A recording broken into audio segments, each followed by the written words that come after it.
I mean, not just this, but like my day job and a million other little projects that I said yes to, and now don't know how I'm going to finish them. I'm meant to be reading 66 non-fiction books before May. What? Yeah, as one of the judges for the National Biography Award. Oh God, no! Yeah. I've done that. I've made my mistake, and I now know it was a mistake. But first time for everything. I got asked to do two things and just went no. My book's coming out in May, and I've got another one due in August, and that's it. That's all I can do. That's what I need to learn to do. I was a judge for 10 years on the Queensland Premier's Literary Awards, and every year for 10 years, these two big cartons of boxes would get dropped on my front doorstep, and I just feel physically ill when they arrived. And somehow I did it, and I'd threatened to leave, and they'd beg me to stay, and you idiot. Man, it was and then the worst thing happens to you. You then become a kind of a professional judge. You do it so many years that it becomes an art form, and that's when you've really got to get out. Actually. Yeah, and I don't want that. I don't want to read for work. I want to read for fun. Yeah. Well, that would be great. Yeah, I no longer do that. I was going to say, I feel like my days, that's behind me now. Like, this is the start of that trajectory. And it doesn't come back. I really feel like when I find something that I feel, excited about and is actually fun to read, it's like this kind of, oh my God, I haven't felt that for years. Yes. Recently it was like that. And I was like, oh, that feeling's back. How did that happen? Like what magic. Oh my God, this must be a really good book because I'm actually enjoying the book. Anyway. Oh God, this is terrifying. You still enjoy them, but you read them differently. Yes. You see them in a different light. And I always see things for how they're structured. And the first thing I do when I finish it is, that part in the middle there should have come back to the front, or, I always start taking them apart and putting them back together a better way in my head. Especially fiction. I'm just having a bit of a technical issue here. Can you just give me a few minutes to try and fix it up? It's to do with recording. I'm glad Rick's recording this just in case there's a problem at my end. Yeah. You just reminded me to turn my recorder on, which I'll do now. Yeah. Before I forget.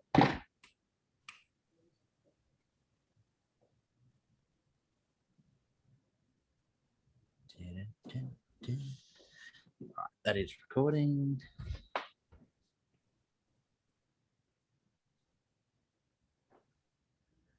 I might just let people in the waiting room know that we're just going to go up a couple of minutes late. So.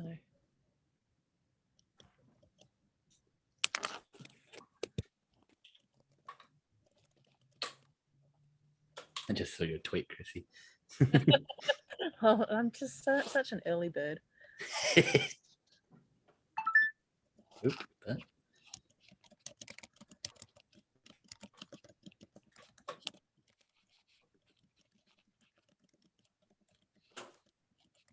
Okay. Oh, have you done it? I think I'm okay now. Oh, yes. Okay. I'll let them in then. I won't do that then. I'll just start admitting them. You guys ready to go if I admit them? I think so.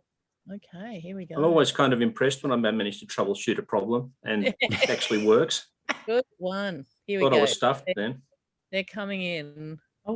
Rick describes his family's history, generations of violence and cruelty, how he was neglected by a father incapable of truly loving him, and what it was like to discover you're gay while growing up in the macho world of country Queensland. But I suppose the thing that sticks out to me from the book is the unspeakably awful accident on the family property in which his brother was almost killed, almost burnt to death. And perhaps the aftermath of that left maybe the most profound imprint on Rick. He was 7 when he witnessed that, and the impact of it left him understandably traumatized. His new book, My Year of Living Vulnerably, is all about Rick beginning to understand the trauma of his early childhood and his quest to deal with the dread, fear, and grief that constantly derailed his life. It's a brave and profound book, and Rick is now attempting to live his life more openly and more vulnerably, as the title suggests. And and also is attempting to find out more about the latest thinking around the neurological condition that he suffers from. Rick, it's tremendous to be here with you. Welcome to Big Ideas, and indeed to Avid Reader. Thank you so much, both of you, Chrissy and Paul, for having me. I'm stoked to be here, and it's I'm a lucky boy. Despite everything, I think I'm a pretty lucky boy. So. Rick, how hard was the decision initially to write this book, given that it required you to expose so much about yourself and your personal struggles, many of which you had managed to keep hidden for many years before the book was released? Easiest decision of my life. I didn't even think about it.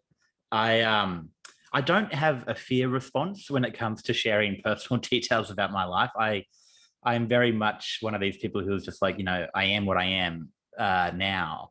And also, I was so animated by the fact that I had never heard of the term complex post-traumatic stress disorder when I was given the diagnosis. And I had spent, a year and a half researching and writing my family memoir about all this trauma. And I didn't know.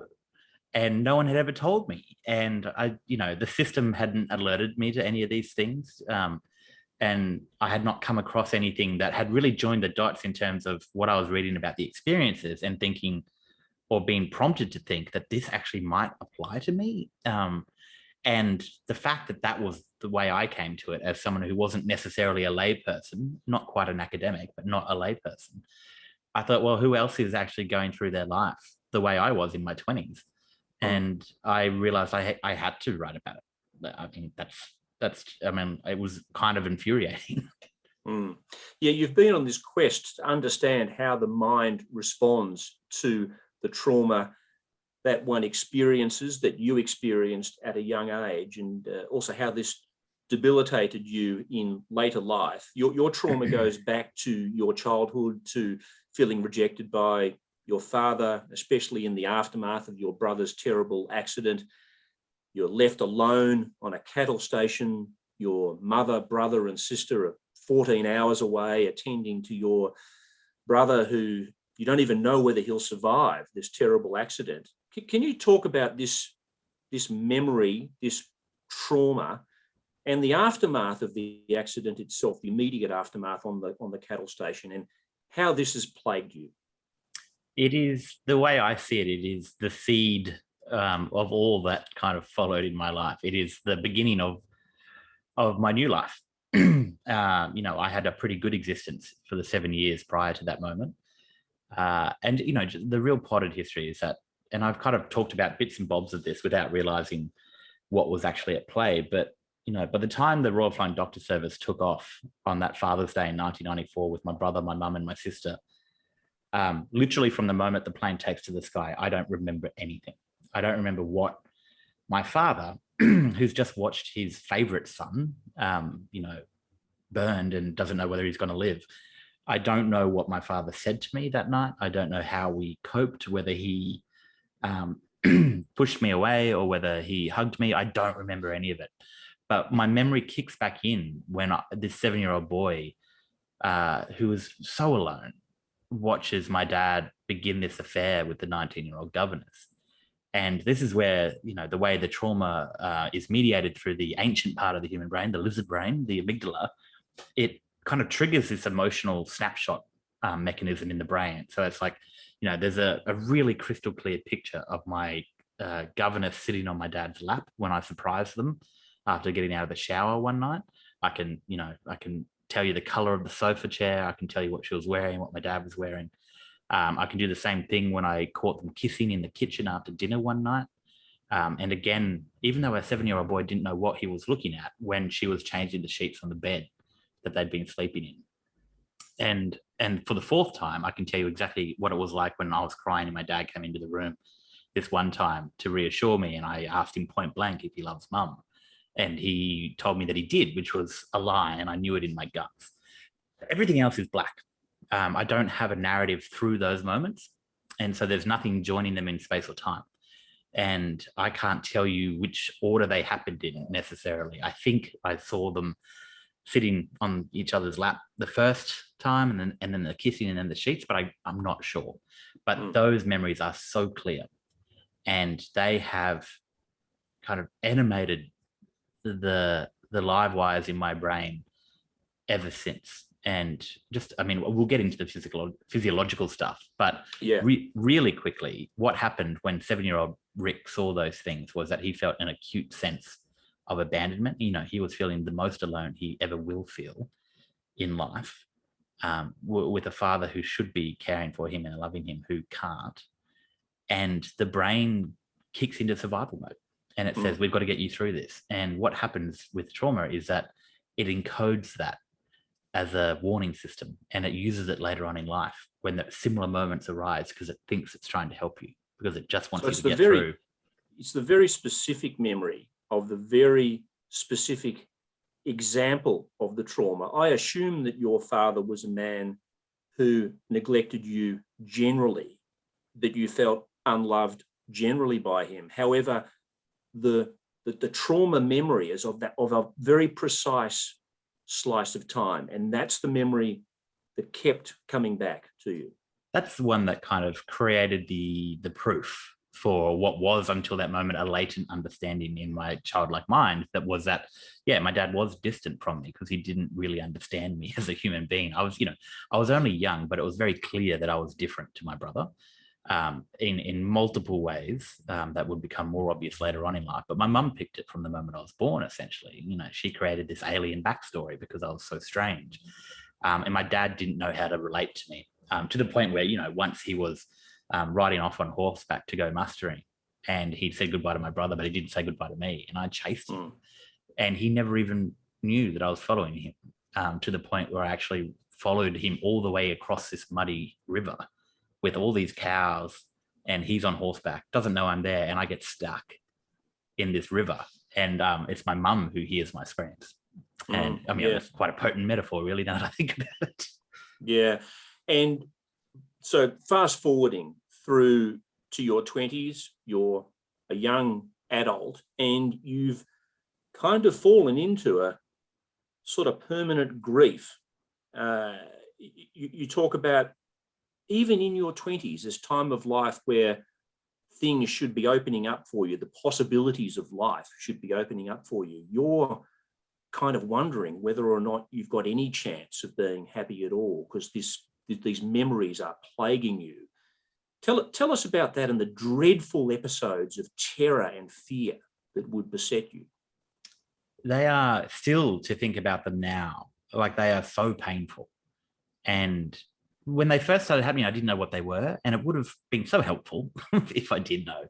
But, you know, when they started happening, I mean, they always attach themselves to similar real life scenarios of what I experienced as a child. So in my case, it happened to be men that I was friends with, whether mostly straight, but men that I'd formed close, affectionate relationships with, not romantic relationships. And that was totally fine up until they started dating a woman, typically. And then my mind would send these shockwaves through my entire body. And it's not like it's done in language. It's not like there's a little speaker system in your head going, hey, remember that time your dad abandoned you? Well, this guy's abandoning you. The problem with trauma is that it doesn't do that. So you've got all these sensations, but you're trying to piece them together at the time, and they don't make any sense. And it took me 5 times of that happening over 5 years before I realized what it was. And it was my brain saying, hey, this is just like that time when you were 7. We need to go into panic mode because you might die. This is how painful that memory is. Because that's what this is. It's a response to an evolutionary system that evolved to keep us alive. And of course, in modern life, those things, you know, there aren't too many saber-toothed tigers roaming around today. I haven't done an audit anytime recently. But that's what it's doing. And I can't even, I thought I had anxiety, right? And I realize now how naive I was, because anxiety can be very bad and it can be crippling. But what I had was a 24/7 panic and a hypervigilance. Like, I was not just worried that these people were abandoning me, but I was running through every conceivable scenario in my head every minute of every day for about 3 months, about ways that would prove that they were leaving. And it was precisely the same thing I did when I was 7. Imagine that you're 7 and you've got this secret. You know that your dad has done something bad and that you don't know the word for affair, but you know that it's probably going to end your family. And so my mum was in hospital with my brother for 2 months. And so for 2 months, I'm running around in this totally isolated homestead alone. My dad's not capable of being with me. Yeah. And I'm looking for clues. That's what that boy was doing. He was looking for clues and trying to sort out in his own mind what is going to be the end point of all of this. And I did that again and again and again as an adult. Yeah, in your 20s, you're just reliving those fears and that rejection over and over again. And it is curious, isn't it? You're a gay man in your early 20s, and the trigger that takes you back to that traumatic memory is when your straight male friends, who become your platonic friends, they find female partners. So there's no romantic jealousy involved here. But that triggers a similar sense, or it triggers another sense of rejection. And one of the reasons, it's a really good point, and it's always troubled me because early on it was easy to mistake what was happening for romantic feelings, and I did a couple of times. And in the thick of it, that's what I thought was happening. In hindsight, what I was doing was something that happened naturally before I was in a traumatic episode, which was that I put a high value on the affections of straight men because I never got it from my dad. And so I was particularly, honestly, this is what I thought. If a straight friend could hug me and could give me a kiss on the cheek and tell me that he loved me, then to me, that was like the most desirable thing in the world because it was security and it was safety.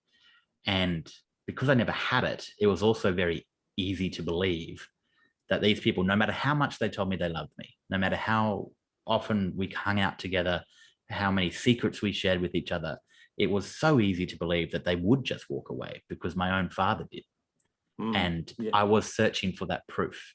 That's what the trauma was for me. I was searching for that evidence. And in many cases, when I was in the thick of it, engineering circumstances, not deliberately, but engineering things, ironically, that would push them away. So that it became a fait accompli. Yeah, you say, in fact, of your 20s, you write that above all else, I hated myself. I was not loved because I was gay. This kernel of truth, as I saw it, became the source of every other wild fantasy of anger. So you were angry. Oh, yeah. What? I know it doesn't look like it, but I was capable of great anger. Angry, cynical. You actually say that you don't really today even recognize your 20-something self. But that must have been a terrible, terrible time.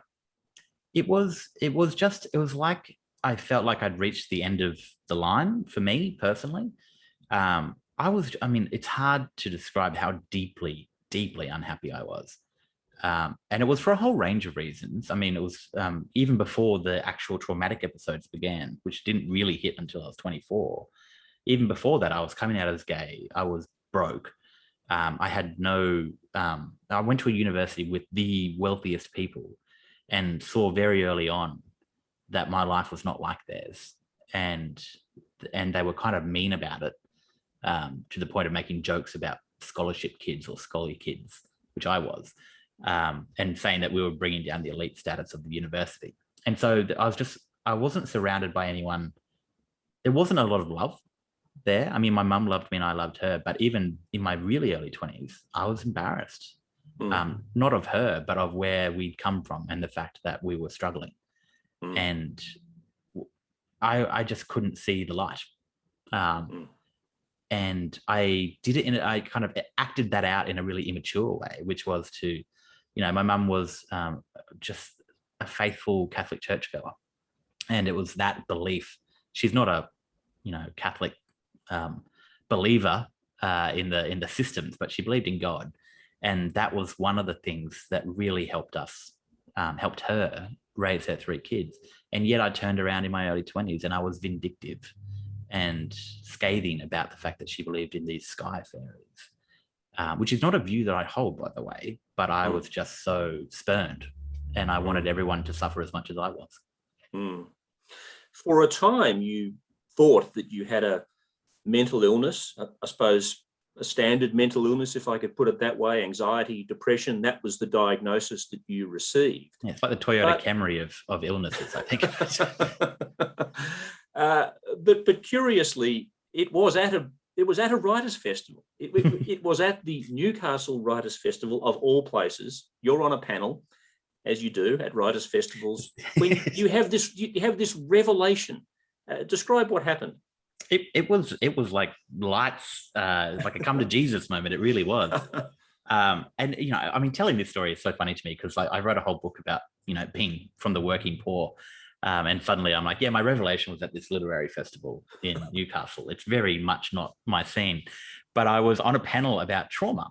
And I was with Heather Morris, who wrote The Tattooist of Auschwitz, and Dr. Mira Atkinson, who's a poet and academic who wrote the book Traumata. And we were all starting off doing our readings. And I was on this panel ostensibly because I was talking about my brother's trauma and my dad's trauma.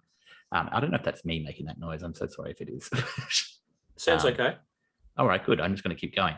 And I was on the stage at Newcastle in the Playhouse Theatre, and Mira begins reading from her book. And it was like, I hate using words that make it sound like I'm just doing like par for the course stuff, but it really was like I was hit by a lightning bolt. I remember kind of sitting up straight and becoming quite rigid. And this sea of faces, I can remember one in particular was wearing these kind of like red resin eyeglasses. And I just remember thinking, oh my God, she's reading about me. Like she's reading out her trauma experiences as things that happened to me.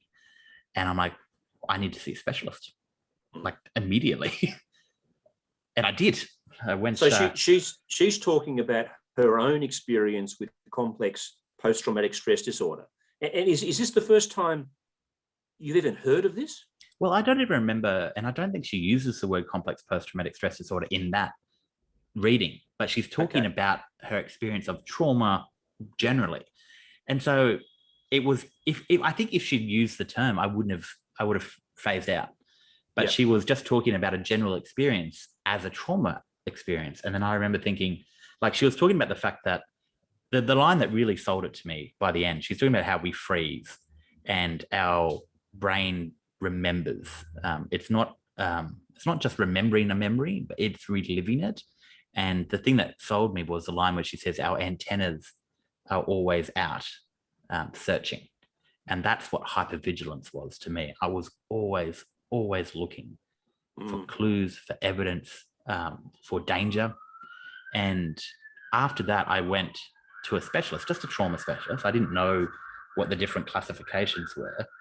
And I just go and I said, look, I'm going to tell you my life story. You just tell me what you think, knowing that I'd finally at least got to that point. And then after half an hour, he says, oh, yeah, you've got complex PTSD, which is a term I had never heard.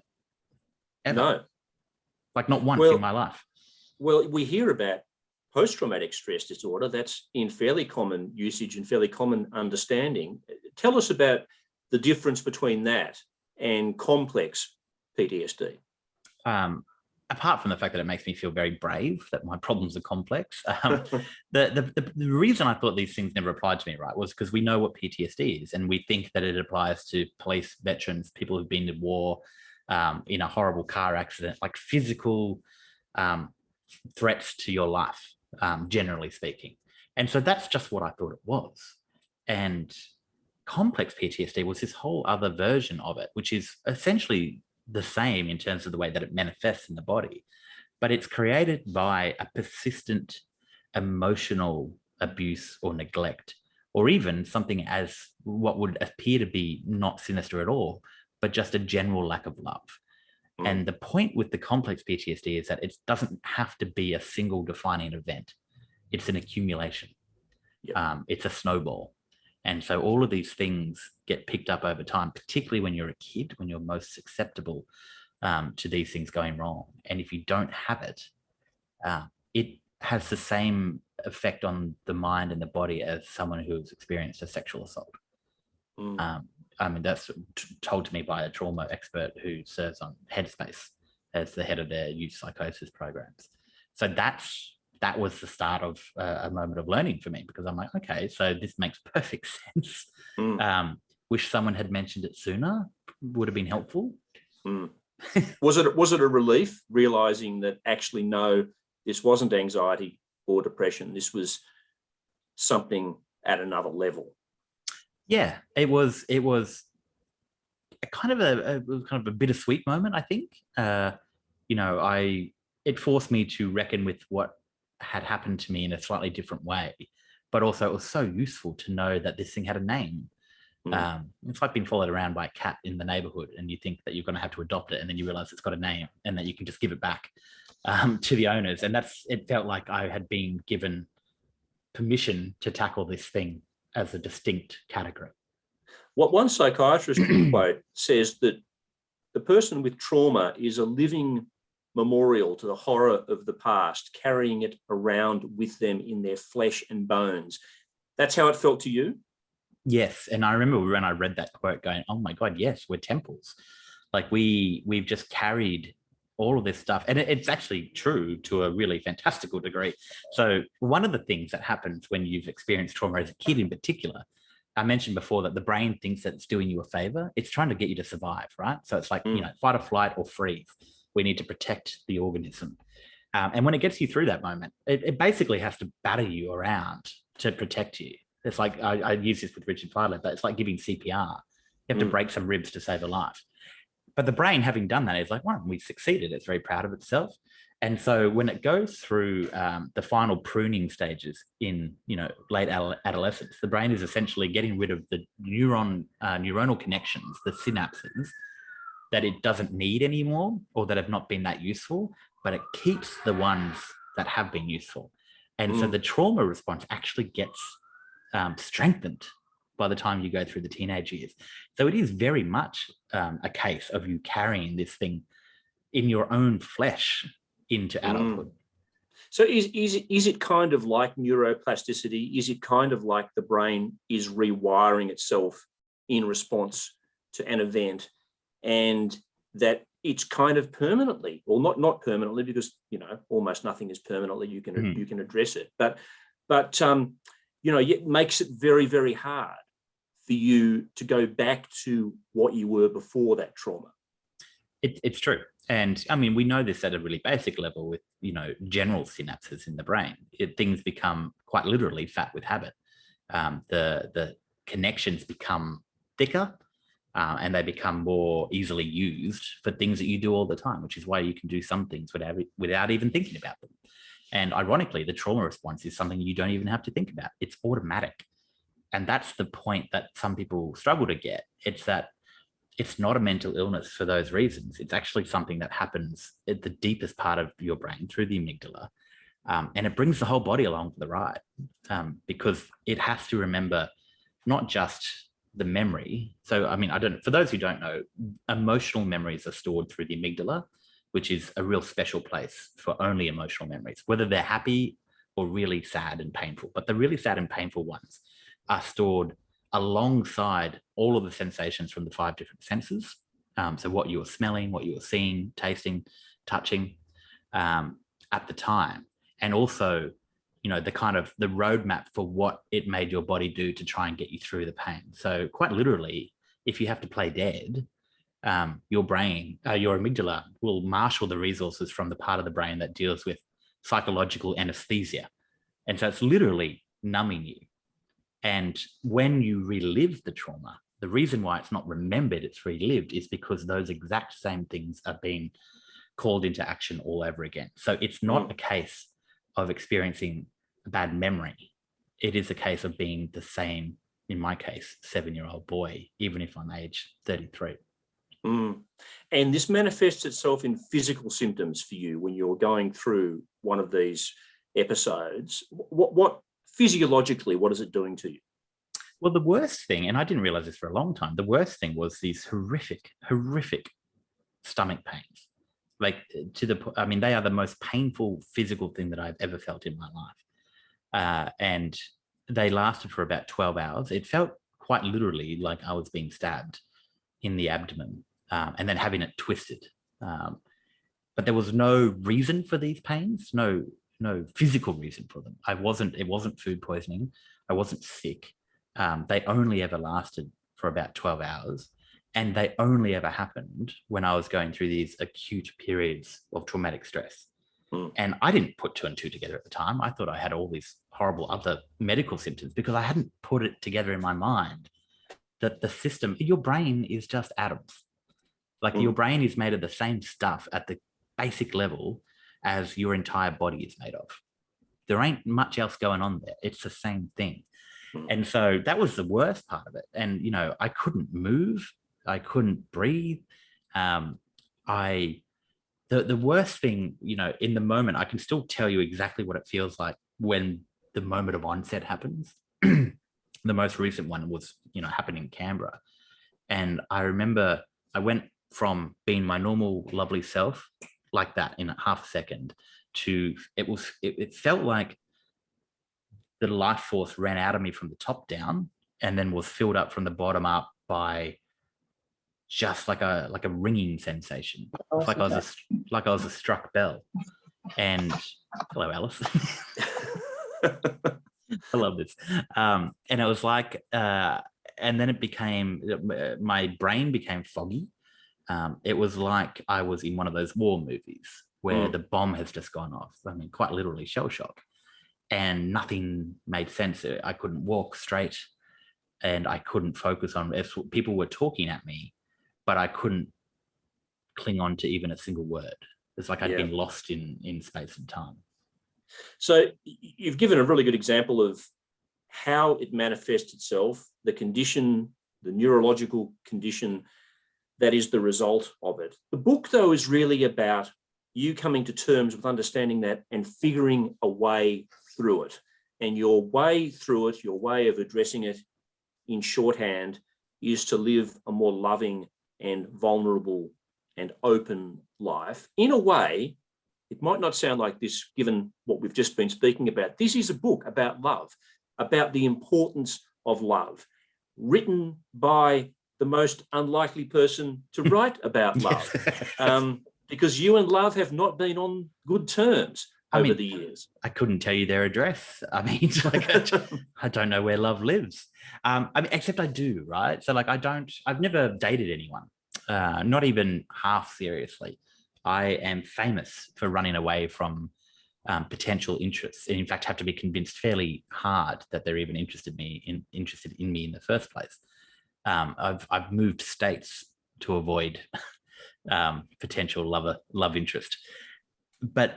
And when I told my mum about this book, obviously she burst out laughing because she's like, "What on earth do you know?" But love to me, in the broadest definition, is all of the things that, you know, make it worthwhile getting out of bed in the morning. And when it comes down to it, and I think the pandemic taught us this really quickly for those of us who had lost sight of it, was that not much else matters except human contact, beauty, kind of the ordinary moments of joy that you don't get to manufacture. You can't reach happiness like it's the top of Mount Everest. It's something that is visited upon you, I think, if you've got the foundations. And so attending to all of those other little things not just makes you happier, but it actually makes you more able to recognize them in the world. I make this point quite a lot, but it's true. If you don't have a language for something, you don't see it in the world. It's just not there. And I make the point at the start of the book when I've all these other kind of languages other than English where they've got words for things or sensations that we don't have in English. And because they've named it in the language, you can call it to mind very easily. And you go, oh, yes, that's the satisfaction of sitting down in a comfortable chair. So all of these things, it's important. And it takes time, right? You can't just wake up one morning and go, I'm happy now. Hate those people who tell you that. They're like, just think differently. And I'm like, well, why don't you just go and cure mental illness? That would be very useful. But what it does do is give you permission to do the work on yourself and the reason to keep at it. And it is obviously a conscious decision that you've made, that you are going to tell people that you love them all of the time, that you are going to seek contact. You've become, by the sounds of it, an inveterate hugger. of people, someone who's seeking out touch and human contact. Only with consent, Paul. Only with consent. Only with yes. I would expect nothing less. Indeed. How has that changed? How you feel about yourself? How has it increased your own sense of kind of self-love? And how has it changed your relationship to others? This openness. God, I'm still coming to terms with how transformative it has been. I mean, to set the scene, I mean, I had shut myself off from the world completely. I didn't hug people. If I did, it was like one of these ones where I'm like, I don't really want to be here. I don't know what that looked like on your end, but and I couldn't tell not just people, but I couldn't tell my mum I loved her because it felt weird and strange, and like I was inviting harm into these relationships. And the best way to protect myself and those who I actually did love was to not kind of bother them with being marked. It's kind of like putting the lamb's blood above your door, but in reverse. It kind of marked people out, love, because that was my experience of it, right? My experience of it was that I had loved a central figure in my life, and it had almost ruined me. And so I make this point early on in the book, but when I started hugging people, it happened autonomously at first. I swear to God. Like I would see someone who I just wanted to be near, Seamus, or Bridie, or others who I won't name, I won't drop them in it. But like it was like my arms just flung out, and I hadn't even thought about it. Like when you brake in traffic and you've braked before you've even actually consciously become aware of the fact that you need to avoid hitting the ute. And so I just started doing these things, and then I realized actually I'm starting to feel a little bit better. Like it's not a cure. But you are quite literally inviting, when you do those things, you are inviting into your life just the possibility that you might be lovable. Is this part of the therapy? Is this a response to some of the therapy that you've undertaken? Perhaps we can talk about this later, some of the neurofeedback therapy, for example, that's making you a lot more aware of what's going on in your brain? I've always been fascinated by the brain. And mostly because I want to break its control over me. But my brain has been my best friend and also my worst enemy. And it's difficult to know which one's winning on any given day. And I feel like it's really let me down occasionally, and that I don't want it to be in control. So well before my therapy, I was just fascinated by the ideas of how the brain works. And neurofeedback's one part of it. But to me, you need to have the narrative first of what happened to you, because most trauma happens, complex trauma happens for kids who are babies, right? Or really young toddlers. And they actually don't know what it is that they're reacting to. Jess Hill writes about it in See What You Made Me Do. There are babies who experience domestic violence who don't smile or who go eerily quiet because they know that to do anything else is to invite danger. Like babies know this. And so what you need to do is be able to articulate what's happening in terms of the sensations. And so I went on this long quest to put all the pieces together, but also without knowing it, I was doing things. So I've seen a therapist when I was writing this book, and I went and I'd just come back from New York, where I'd already decided I was going to write a chapter on kindness, and I wanted to just go out and do random acts of kindness and try and be more open to them. And I mentioned it to him thinking that I was like being cool and whatnot. I'm like, yeah, I'm going to write about kindness. And he's like, oh yeah, that's what we call a corrective emotional experience. And the way that works is really just breathtakingly simple. If you're young and you've had a really bad acute pain, a traumatic experience, it takes up a large part of your life. It feels like it takes up all of your life. And as you get older, you keep experiencing relapses and more episodes, and it takes up a lot of your timeline. And so the more kindness that you willingly put in the world, the more acts of goodwill, of noticing beauty, of being forgiving if you can manage it, the more you crowd out these bad experiences that you've had and that you have latched onto. And over time, it just becomes a game of mathematics. It's just pure arithmetic. You can outweigh the harm. And it doesn't change your condition, but what it does do is allow your brain to spend more time focusing on pruning those synapses that focus on the good than attending to the ones that you thought were proven to be useful, but have actually been killing you very slowly the whole way along. So does that mean that when you were in your 20s, that you were really not aware of beauty, of love, of touch, that all of those sensations and feelings were absent in your life? Yeah, I was not happy. And I wasn't happy because I'd failed to reach that destination at the top of Mount Everest. I was not happy because I hadn't attended to any of those things. And I was incapable. I loved a good sunset along with everyone else, but it wasn't until I started photography, just as a basic interest, that I realized that there was a whole way of looking at the world that made you pay attention. Like, beauty is attention, right? And it's those, you can witness something that is incredibly just gorgeous for half a second, but it feels like 10 minutes. And I hate to use the word beauty again, but the beauty of that is that you are paying, you are giving your time to something which is the most valuable thing that you can give. And becoming aware of these things it's not something that you can wake up and do. But over time, I realized it's like being in a tunnel, right, for a really long period of time, and then suddenly the light hits you and it's kind of blinding. And it's not until you see it, because you become accustomed to the dark.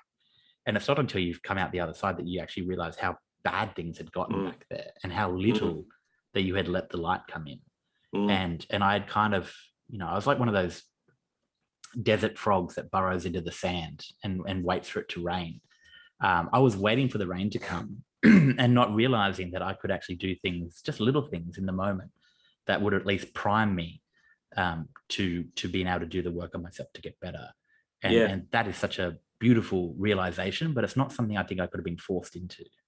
You were talking before about young children and infants, babies growing up in domestically violent environments, and you can see the effects of it very early on in life. Equally, touch and the denial of touch for children can have profound consequences. And you write about the Romanian orphans left behind in the orphanages after the collapse of the Ceausescu regime.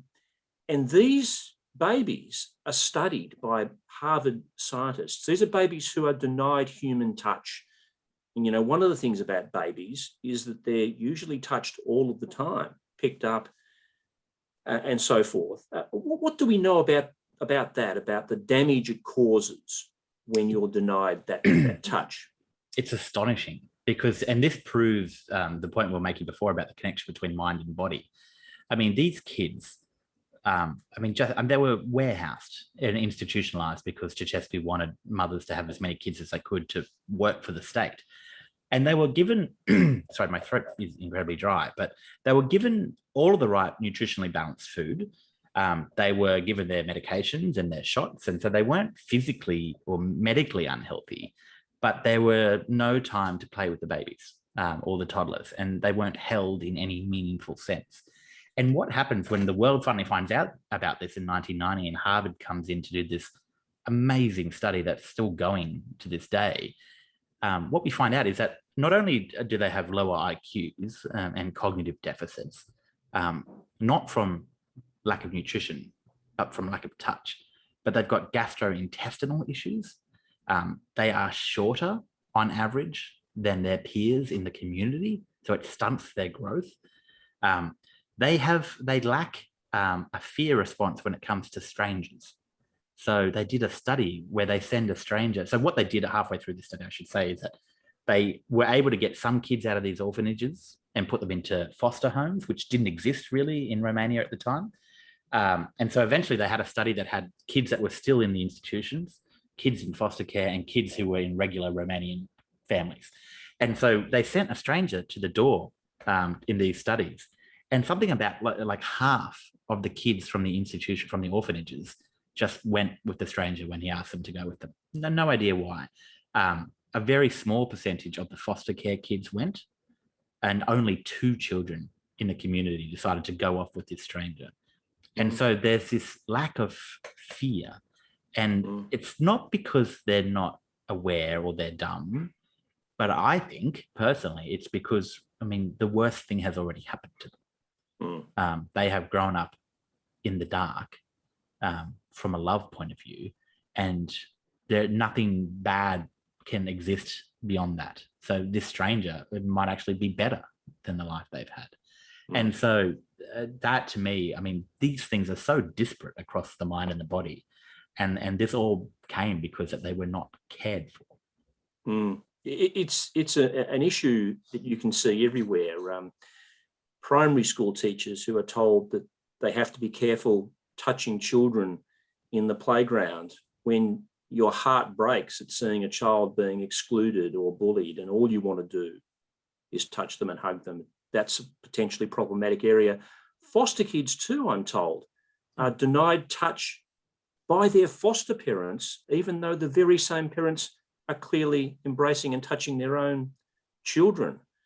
It's so interesting and problematic and complex.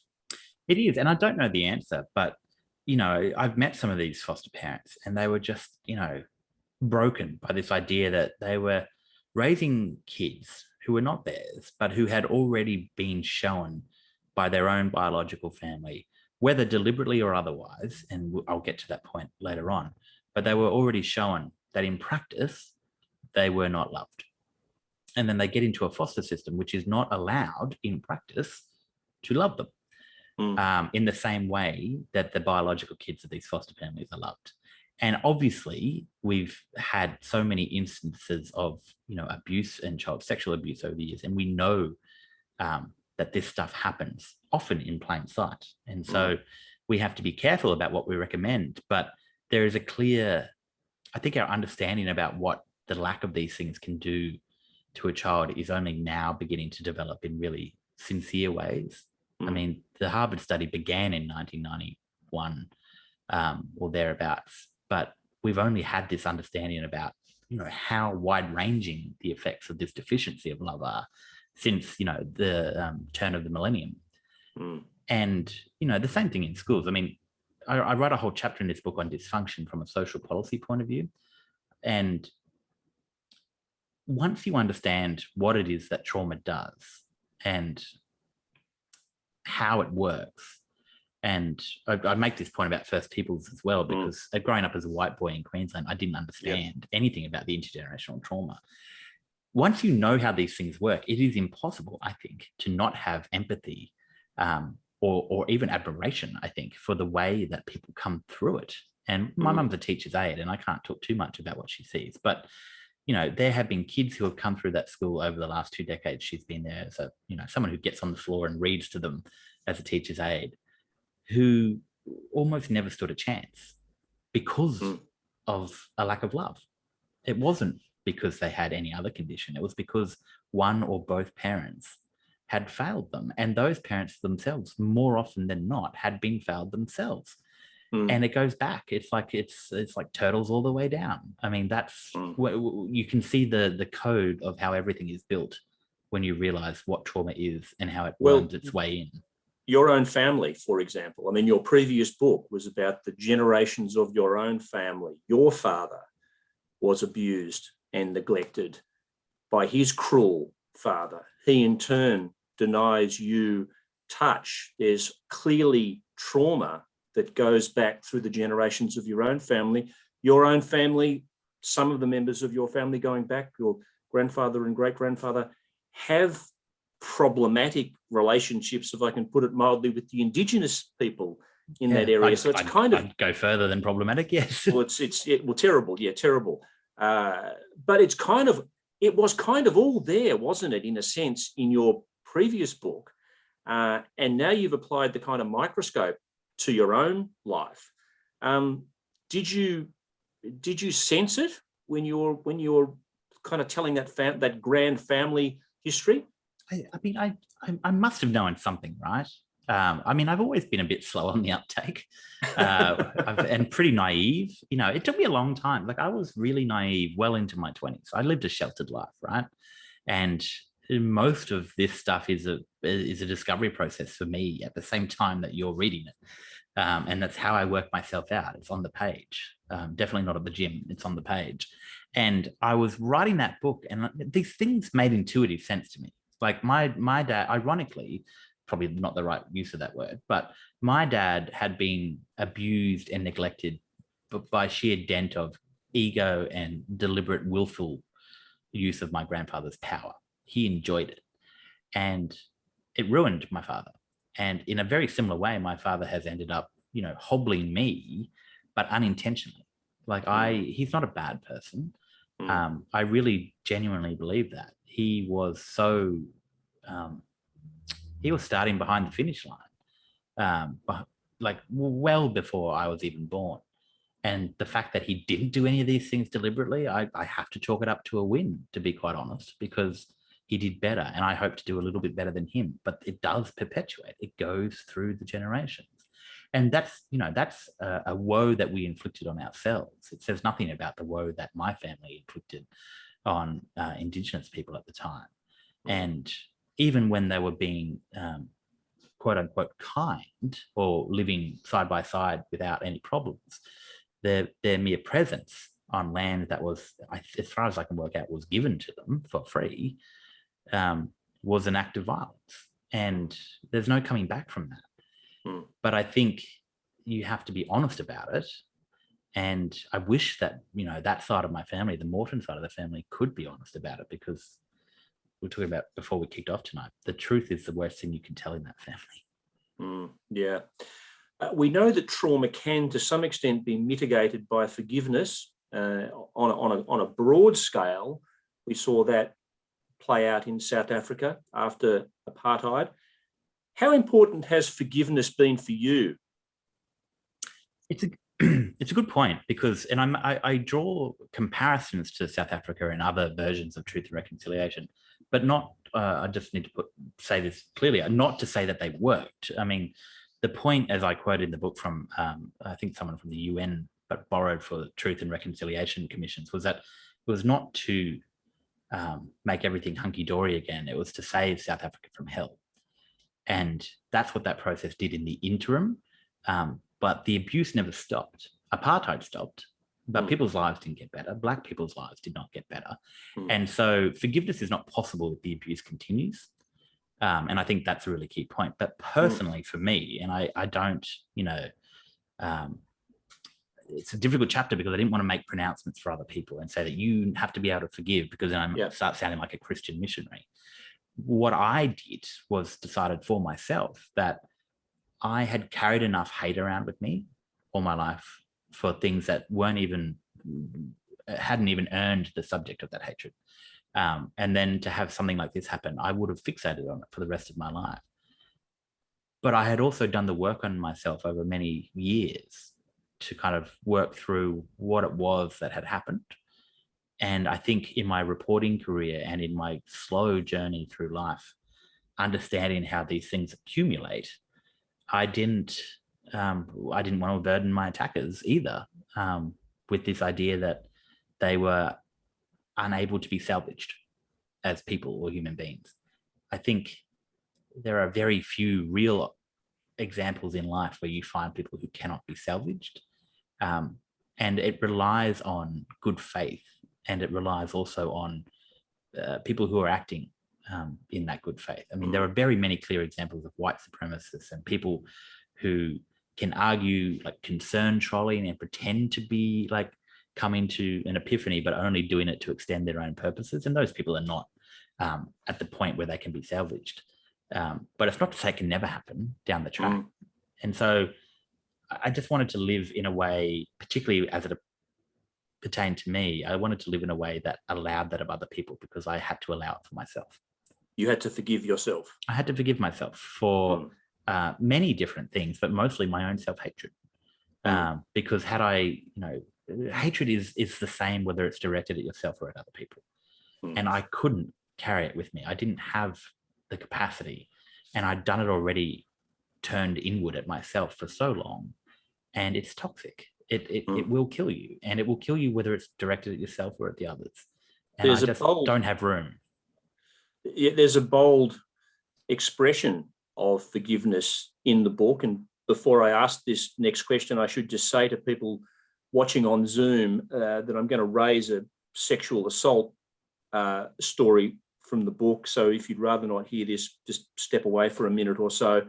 But there's a disturbing section in the book, Rick, where you describe a night when you went on a bender in a nightclub and ended up back in a apartment somewhere with a bunch of men and you were raped. Traumatic thing to happen to someone already experiencing traumatic memory. But to cut a long story short, you have decided to forgive the men responsible for that rape.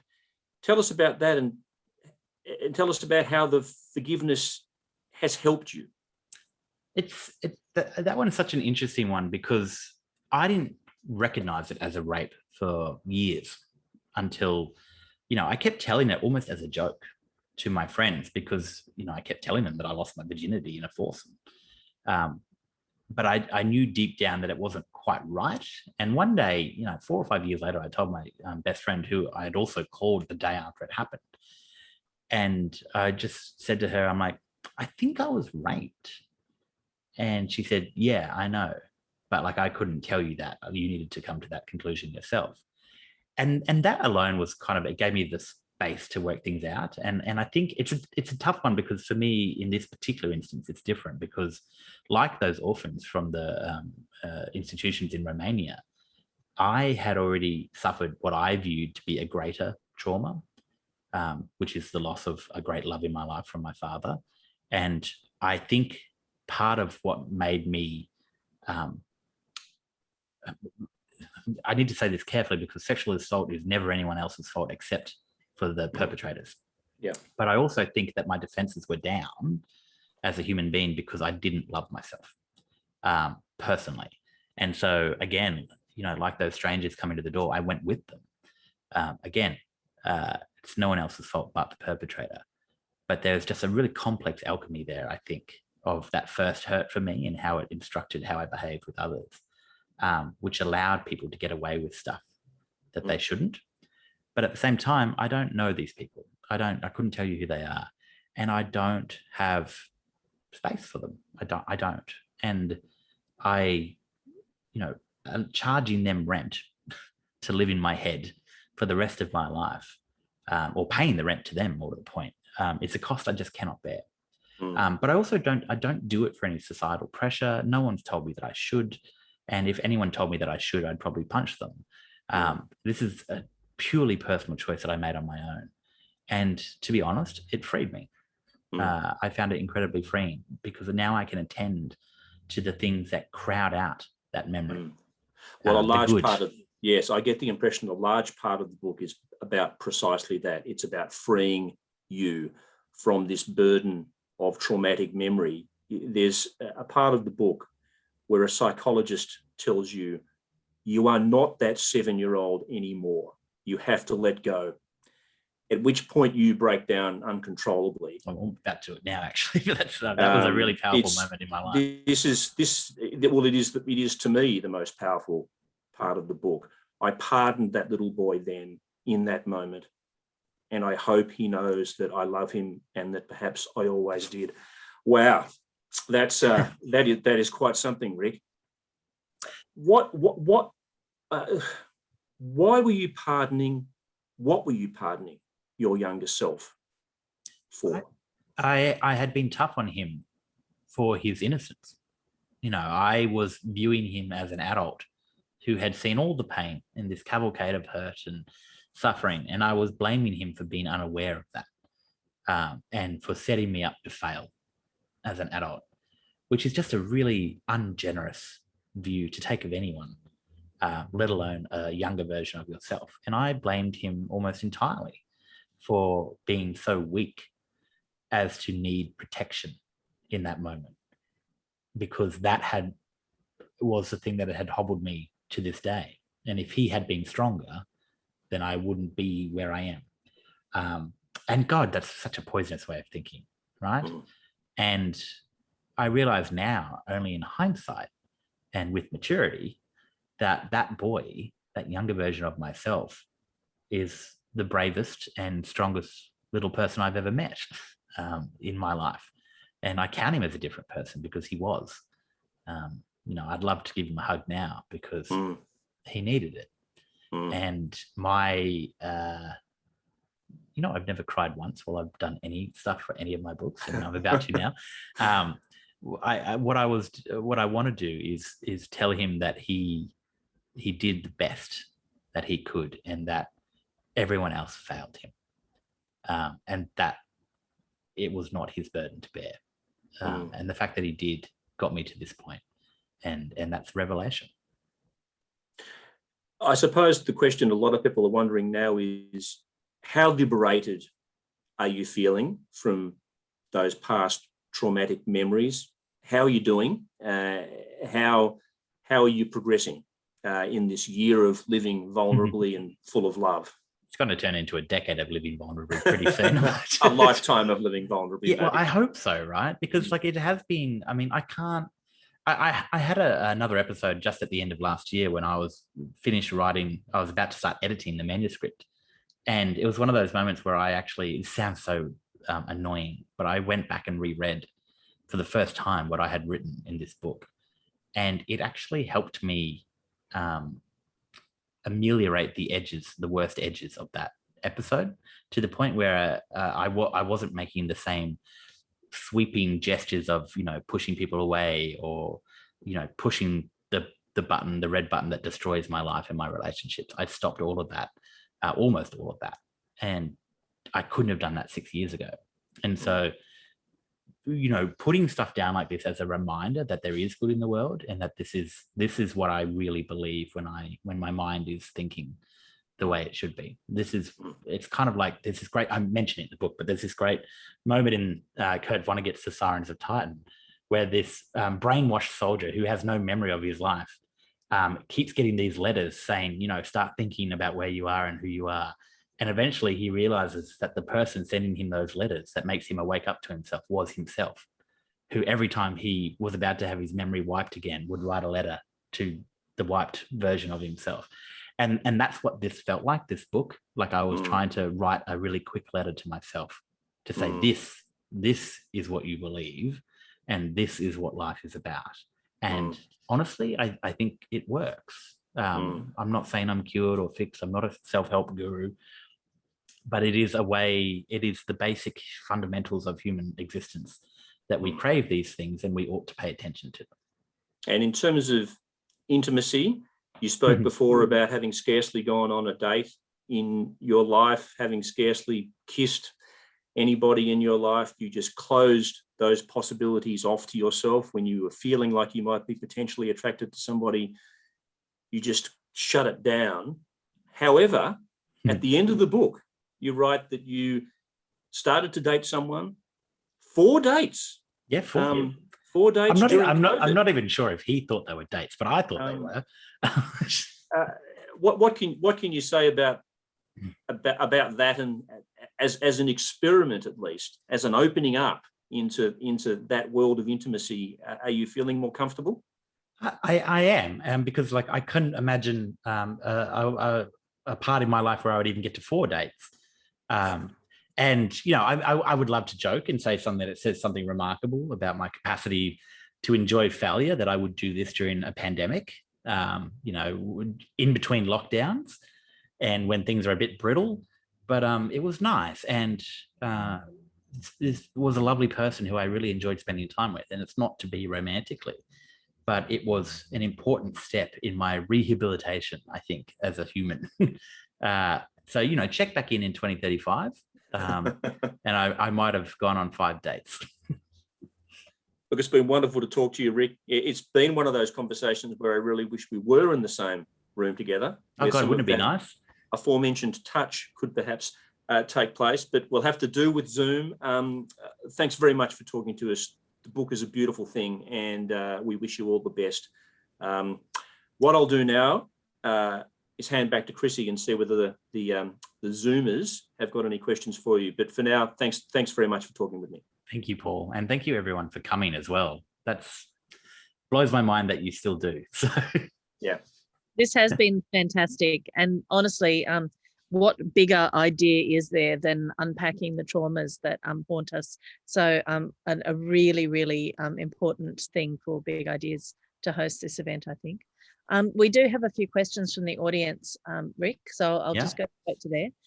Edith has asked, and thanks to you for the conversation tonight, and has asked, I was wondering if you had seen other therapists, specialists, before you saw the trauma specialist that gave you your diagnosis. Oh yeah, about 7, 7 over 7 years. Funnily enough, I've been doing a lot of publicity for this book in the last week, and I mentioned it in the book, but also in the interviews I'm doing about this, how I was given this diagnosis of depression and generalized anxiety disorder when I was at university, and no one since, not any of those 7, have sought to actually interrogate it and go, well, was this accurate?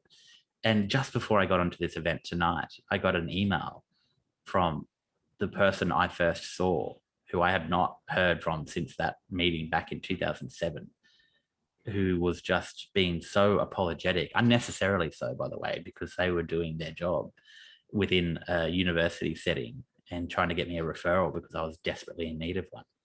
But they were just saying, I didn't know what I was looking at.